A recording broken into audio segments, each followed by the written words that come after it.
નમસ્કાર મિત્રો, આજે આપણે એક એવા કૌભાંડની વાત કરવાના છીએ જેમાં આપણો ખેડૂત એ દરરોજ લૂંટાય છે.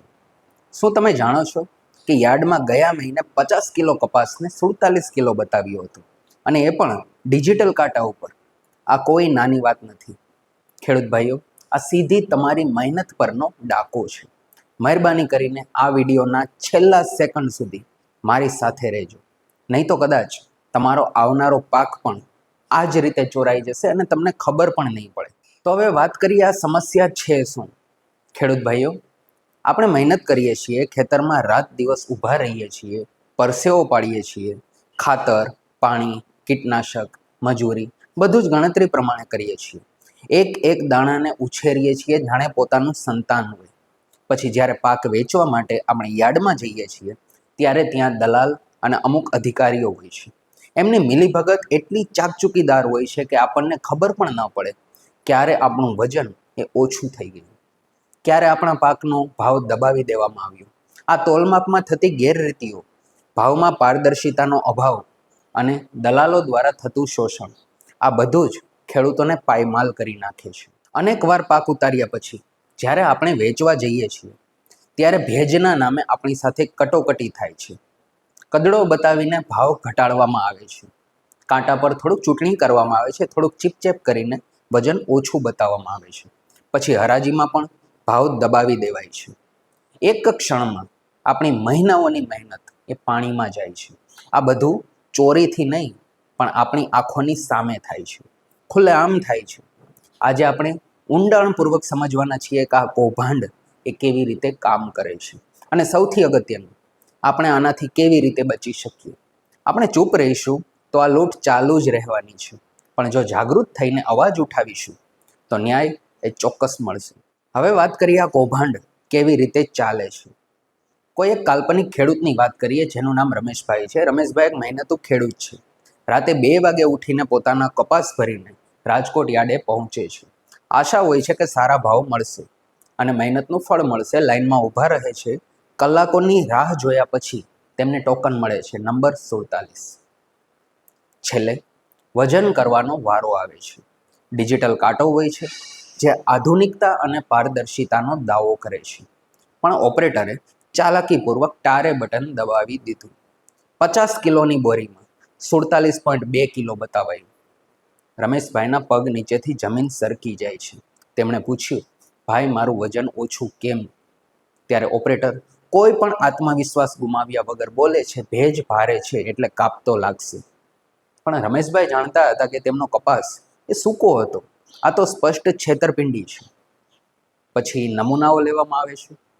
લેબમાં ટેસ્ટિંગના નામે ભેજ 12% બતાવ્યું, જ્યારે રમેશભાઈના મોબાઈલ એપ્લિકેશન ગ્રામ હાટ પર એ જ કપાસનો ભેજ એ 8% બતાવ્યો હતો. ભેજ વધુ બતાવે એટલે કટોકટી વધે, અને કટોકટી વધે એટલે ભાવ ઘટે. આ એક દલાલો દ્વારા શોષણની રીત છે, જેમાં ખેડૂતોને યોગ્ય ભાવ ન મળતા હોય છે. અહીંયા પણ રમેશભાઈને નુકસાન થાય છે. હવે હરાજી શરૂ થઈ. કમ્પ્યુટર સ્ક્રીન પર ભાવ 715 રૂપિયા આવ્યા, જે રમેશભાઈને પોસાય તેમ હતા, પણ બ્રોકરે હાથનો સંકેત કર્યો અને ભાવ સીધો 680 પર રોકાઈ ગયો. રમેશભાઈ ના કહેવા ગયા, વિરોધ કરવા ગયા, ત્યાં તો સિક્યુરિટીએ ખભા પર હાથ મૂકીને અને કડક શબ્દોથી કહ્યું, ચાલો આગળ વધો, લાઈન લાંબી છે. રમેશભાઈ નિસહાય બનીને ઊભા હતા. તેમની મહેનતનો ભાવ આ રીતે દબાવી દેવામાં આવે છે. એક જ ટ્રીપમાં રમેશભાઈને 50 કિલો વજન ઓછું મળ્યું અને 35 રૂપિયાનો ભાવ ઓછો મળે છે. જો એમનો ટ્રક એ 1.5 ટન કપાસનો હોય તો 45 કિલો વજનનું નુકસાન અને 1050 રૂપિયા ભાવનું નુકસાન, એટલે કુલ 2100 રૂપિયાનું નુકસાન. અને આ તો માત્ર એક ખેડૂતની વાત છે. રોજના સેંકડો ટ્રક યાર્ડમાં આવે છે. તો જરા ગણિત તમે જ કરી લો, આ કૌભાંડ કેટલા મોટા પાયે ચાલે છે અને કેટલા ખેડૂતોની કમાણી પર તરાપ મારે છે. હવે તમને લાગતું હશે આ બધું માત્ર વાતો છે. બિલકુલ નહીં, આના પુરાવાઓ છે, અને સચોટ પુરાવાઓ છે. પ્રતિષ્ઠિત મીડિયા કંપની, જેને ગયા વર્ષે રાજકોટ યાર્ડમાં છૂપો વિડીયો ઉતાર્યો હતો. કેમેરામાં સ્પષ્ટ દેખાયું કે કાંટા ઓપરેટર કેવી રીતે રિમોટથી ટારે બટન દબાવીને વજનમાં છેડછાડ કરતા હતા. આ ક્લિપને ખાસા વ્યૂ મળ્યા છે, જે દર્શાવે છે કે આ સમસ્યા કેટલી વ્યાપક છે અને જટિલ છે. આ એકલ દોકલ ઘટના નથી. અમરેલીના ખેડૂત, આપણે એક કાલ્પનિક પાત્ર જ લઈએ છીએ, અશોકભાઈ, જેમણે આ એક ખેડૂત પોર્ટલ પર ફરિયાદ કરી હતી. અને જાણો છો શું થયું? 4 જ દિવસમાં માર્કેટ યાર્ડે 12 કિલો વજન સુધાર્યું અને અશોકભાઈને 840 રૂપિયા પાછા મળ્યા. આ ઘટના એ વાતનો જીવતો જાગતો પુરાવો છે કે ફરિયાદ કામ કરે છે. જો આપણે યોગ્ય ચેનલનો ઉપયોગ કરીએ અને હિંમત ન હારીએ. ફરિયાદ નોંધાવવાની અને ન્યાય મેળવવાની પ્રક્રિયામાં સરકારી પ્લેટફોર્મ અને એપ્લિકેશન્સ ખૂબ જ મદદરૂપ થાય છે. આ કાલ્પનિક પાત્ર હતું, પણ માહિતી અને બનાવ એ સાચા છે. હવે શું તમારી સાથે પણ ક્યારેય આવું બન્યું છે? જો હા, તો કોમેન્ટમાં હું પણ લખું. ચાલો આપણે સૌ મળીને આ વાતને દરેક યાર્ડ સુધી, દરેક ખેડૂત ભાઈ બહેન સુધી પહોંચાડીએ. કારણ કે એકલા હાથે કશું થવાનું નથી, પણ જો આપણે બધા એક થઈશું તો અન્યાય સામે લડવું એ શક્ય બનશે. તો ચાલો હવે વાત કરીએ આ કૌભાંડથી આપણે કેવી રીતે બચી શકીએ. યાદ રાખજો, સરકારે ઘણી વ્યવસ્થા આપી છે, આપણે ફક્ત તેનો ઉપયોગ કરતા જ શીખવાનું છે. હંમેશા ડિજિટલ કાંટા સામે ઊભા રહો અને ખાતરી કરો કે કાંટાની સ્ક્રીન એ તમારી પાસે જ હોય, જેથી તમે સ્પષ્ટ જોઈ શકો. જો સ્ક્રીન તમારી તરફ ન હોય તો તરત જ તેનો ફોટો પાડો. આ તમારો પ્રથમ પુરાવો બનશે. જો તેઓ ના પાડે તો તરત જ ત્યાંના ઉચ્ચ અધિકારીઓને આની જાણ કરો. ગ્રામ હાટ એપ્લિકેશન ડાઉનલોડ કરો. આ એપ તમારા મોબાઈલમાં હોવી જ જોઈએ. તે તમારા જિલ્લાનો આજનો ભાવ, ભેજનું પ્રમાણ બધું જ લાઈવ બતાવે છે. પાક વેચવા જાઓ તે પહેલાં નમૂનાની માહિતી મેળવો અને યાર્ડમાં થતા ટેસ્ટિંગ સાથે તેને સરખાવો. જો મોટો તફાવત દેખાય તો તરત જ સવાલ ઉઠાવો. આ એપ ખેડૂતોને માર્કેટિંગ, યાર્ડના ભાવ અને અન્ય માહિતી મેળવવામાં મદદ કરે છે. હવે વજન થયા પછી તરત જ રસીદ લો.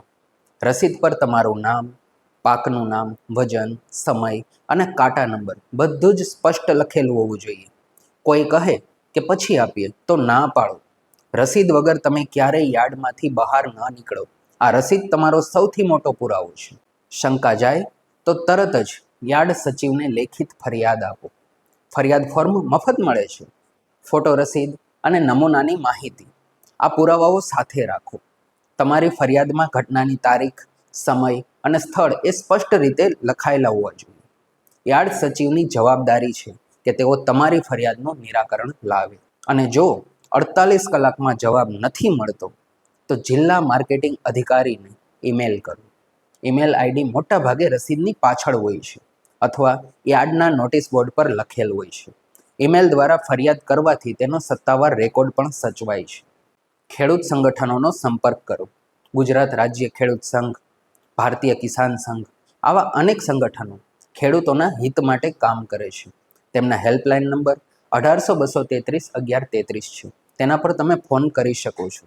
તેઓ તમને યોગ્ય માર્ગદર્શન આપશે અને જરૂર પડીએ તમારા વતી લડત પણ આપશે. અને પાક વેચતી વખતે મોબાઈલ રેકોર્ડિંગ ચાલુ રાખો. આ કાયદેસર છે અને તમારો પુરાવો કોર્ટમાં પણ ચાલે છે. જો કોઈ ગેરરીતિ થાય તો તમારી પાસે તેનો જીવતો પુરાવો હશે. યાદ રાખજો, ચૂપ રહેશો તો આ લૂંટ ચાલુ જ રહેવાની છે. બોલશો તો તમે તમારી જાતને અને બીજા ભાઈઓને બચાવી શકશો. હવે સંકેતો ઓળખવા કઈ રીતે, એની અમુક ચાવી હું તમને આપું છું. જેવા સંકેતો દેખાય તો તરત સમજી લેવું કે કંઈક ગડબડ છે અને તમારે તરત જ સાવધાન થવાની જરૂર છે. હવે સંકેતો કયા કયા છે? તો એમાં કાંટા ઓપરેટર તમારા ટ્રકના નંબર લખતા કંઈક ખોટું લખે છે અને સુધારવાનું ટાળે છે. આ જાણી જોઈને કરવામાં આવે છે, જેથી પાછળથી કોઈ વિવાદ ના થાય, અને થાય તો રેકોર્ડમાં ગડબડ કરી શકાય. ભેજ ટેસ્ટ રિપોર્ટ મિનિટોમાં આપવો. જ્યારે લેબમાં ટેસ્ટિંગની પ્રક્રિયામાં થોડો સમય લાગે છે. જો રિપોર્ટ તરત જ મળી જાય તો સમજો કે તે માત્ર એક દેખાડો છે અને ભેજનું પ્રમાણ એ ખોટું બતાવાયું છે. બ્રોકર તમારી સાથે ખાનગીમાં વાત કરે કે 20 રૂપિયા કમિશન આપી દો, ભાવ 700 ઉપર મળી જશે. આ સ્પષ્ટપણે દલાલો દ્વારા શોષણનો એક પ્રકાર છે. આ એક લાંચ આપવાનો પ્રયાસ છે, જેથી તમને યોગ્ય ભાવ ન મળે અને દલાલ કમાણી કરી શકે. આવા દલાલો પર ક્યારેય વિશ્વાસ ન રાખવો જોઈએ. રસીદ પર વજન અને ભાવ ખાલી ખાલી લાગે, પ્રિન્ટ ધૂંધળું લાગે, આ જાણી જોઈને કરવામાં આવે છે, જેથી પાછળથી તમે રસીદને પુરાવા તરીકે રજૂ જ ના કરી શકો. હંમેશા સ્પષ્ટ અને વાંચી શકાય તેવી રસીદ લેવાનો આગ્રહ રાખો. તમે પૂછો તો કર્મચારી ઉગ્ર જવાબ આપે, આ બધું ચાલતું રહેશે, આગળ વધો. આ તેમનો તમને ડરાવવાનો અને ચૂપ કરાવવાનો પ્રયાસ છે. આવા જવાબથી ડર્યા વગર તમારા હક માટે અવાજ ઉઠાવો. એક પણ સંકેત દેખાય તો તરત ફોન કાઢો, ગ્રામ હાટ એપ પર જાઓ અને ભાવ ચેક કરો અને રેકોર્ડિંગ ચાલુ રાખો. તમારી જાગૃતિ તમારું સૌથી મોટું હથિયાર છે. એક મહત્વની વાત, આ વિડીયો દરેક ખેડૂત સુધી પહોંચાડો. વોટ્સએપ ગ્રુપ, સહકાર સંઘ, પંચાયત, કોઈ પણ રસ્તો હોય, આ માહિતી બધે ફેલાવો. એક શેરથી એક ભાઈ બચે તો પણ આપણી મહેનત સફળ થશે. ચાલો આપણે સૌ સાથે મળીને જાગૃતિનો દીપ પ્રગટાવીએ. હવે અમુક સરકારી સહાય અને યોજનાઓની વાત કરીએ જે ખેડૂતોના હિતમાં છે.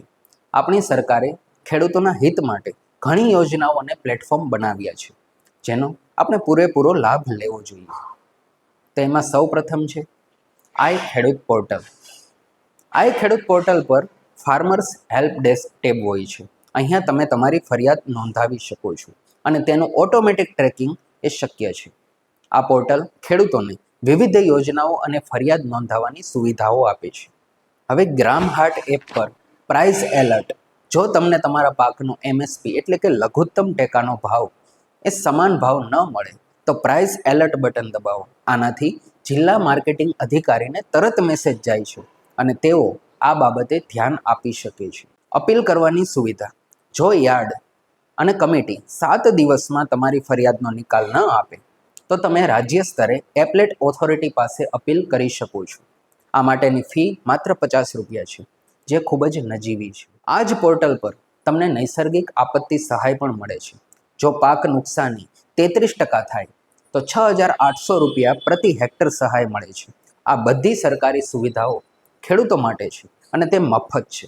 કોઈ દલાલ કે વચેટિયાને પૈસા આપવાની જરાય જરૂર નથી. તમારી મહેનતનું ફળ સીધું તમને જ મળવું જોઈએ. આ તમામ શક્તિ એ ખેડૂતોના હાથમાં છે. ભાઈઓ બહેનો, આપણે અન્નદાતા છીએ. આપણી મહેનતથી આખો દેશ ચાલે છે. આપણે કોઈના શોષણનો ભોગ બનવા માટે નથી. આ લૂંટ સહન કરવી એ ખોટું છે અને હવે સમય આવી ગયો છે. આપણે જાગૃત થઈએ અને આપણા હક માટે લડતા રહીએ. આજથી જ નક્કી કરો, પાક વેચતા પહેલાં હંમેશા ગ્રામ હાટ એપ ખોલશો અને ભાવ, ભેજ અને અન્ય માહિતી તમે ચકાસશો. વજન અને ભાવની રસીદ એ કાળજીપૂર્વક સાચવશો, કારણ કે તે તમારો સૌથી મજબૂત પુરાવો છે. શંકા જાય તો તરત જ લેખિત ફરિયાદ કરશો. કોઈ ના પાડે તો પણ હિંમત ન હારતા. દરેક ખેડૂતને આ વિડીયો ફોરવર્ડ કરશો, જેથી કોઈ પણ ભાઈ બહેન આ કૌભાંડનો ભોગ ના બને. હવે એક મહત્વની અપીલ, જો તમને આ માહિતી ઉપયોગી લાગી હોય તો ચેનલને સબસ્ક્રાઇબ કરો અને બેલ આઇકન દબાવો, જેથી આવા વધુ વિડીયો તમારા સુધી પહોંચી શકે. તમારી સાથે ક્યારેય છેતરપિંડી થઈ હોય તો કોમેન્ટમાં જણાવો. અમે પર્સનલી રિપ્લાય આપીશું અને તમને મદદ કરવાનો બનતો પ્રયાસ કરીશું. તો આજે બસ આટલું જ. યાદ રાખો, જાગૃત ખેડૂત એ જ સફળ ખેડૂત છે. આપણે મળીશું આગળના વિડીયોમાં. ત્યાં સુધી જય જય ગરવી ગુજરાત. જય હિન્દ.